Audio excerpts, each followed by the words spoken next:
প্রিয় ছাত্রছাত্রীরা, আজ আমি মাধ্যমিকের বাংলার ৩ নম্বর প্রশ্নের 10টি সাজেশন নিয়ে চলে এসেছি।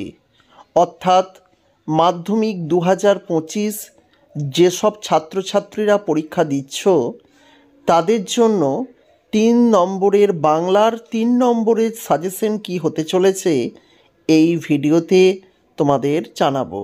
তাই অবশ্যই প্রতিবারের মতো খাতা পেন নিয়ে বসে পড়ো। আমি যে প্রশ্নগুলো বলছি সেই প্রশ্নগুলো লিখে নাও এবং তারপর অতি অবশ্যই তুমি এই প্রশ্নগুলোর উত্তর করবে। আশা করি তোমাদের একটাও প্রশ্ন আনকমন আসবে না। প্রথমেই বলবো, আমার মনে পড়ে প্রথম ফাউন্টেন কেনার কথা। লেখক কোথায় ফাউন্টেন কিনতে গিয়েছিলেন, সেখানে তার কী অভিজ্ঞতা হয়েছিল? 3 নম্বরের মতো করে এই প্রশ্নটি করবে। দ্বিতীয় প্রশ্ন, আপনি কি ভগবানের চেয়েও বড়? বক্তা কে? তিনি কার উদ্দেশ্যে কেন কথা বলেছেন? অথবা আপনি কি ভগবানের চেয়ে বড়? কাকে কথাগুলি বলা হয়েছে, কেন বলা হয়েছে? চলে আসবো 3 নম্বর প্রশ্নে। ঘোচাবো আপদ। কে, কোন আপদ কিভাবে ঘোচাতে চেয়েছেন? আবার বলি, ঘোচাবো আপদ। কে, কোন আপদ কিভাবে ঘোচাতে চেয়েছেন? অথবা দিয়ে ঘোচাবো আপদ রিপুকুলে। রিপুকুল বলতে কাদের বোঝানো হয়েছে? বক্তা কিভাবে আপদ ঘোচাতে চেয়েছেন? মাথায় কত শকুন বা চিল? কবি কাদের শকুন বা চিল বলেছেন এবং কেন? এই প্রশ্নটা একটু অন্যভাবে আসতে পারে। মাথায় কত শকুন বা চিল? শকুন বা চিল কিসের প্রতীক? আলোচ্য অংশের মাধ্যমে কবি কী বোঝাতে চেয়েছেন?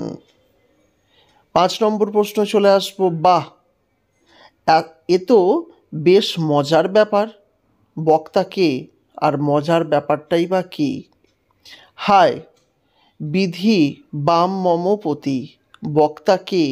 তিনি কেন কথা বলেছেন? সাজিছে রাবণ রাজা। রাবণের এই যুদ্ধসজ্জার বর্ণনা দাও। 3 নম্বরের মতো করে করবে। সাজিছে রাবণ রাজা, রাবণের যুদ্ধসজ্জার যে বর্ণনা দাও। এরপর আছে, নদীকে এভাবে ভালোবাসিবার একটা কৈফিয়ত নদের চাঁদ দিতে পারে। নদের চাঁদের কৈফিয়ত নিজের ভাষায় লেখো। 9 নম্বর প্রশ্ন, সমস্ত সমতলের ধরে গেল আগুন। কবিতা অবলম্বনে সমতলে যে পরিস্থিতি হয়েছিল তার বর্ণনা দাও। এবং সর্বশেষ যে প্রশ্ন তোমাদের সামনে তুলে ধরব তা হলো, দাঁড়াও এই মানহারা মানবীয় দ্বারে। মানহারা মানবী কে? কে মানহারা মানবীর দ্বারে এসে দাঁড়াবে এবং কেন? প্রশ্নগুলো আশা করি তোমরা লিখে নিয়েছো। এই ধরনের ছোট্ট ছোট্ট সাজেশনের ভিডিও পাওয়ার জন্য আমাদের চ্যানেলটির সঙ্গে থাকার অনুরোধ রইল। নমস্কার।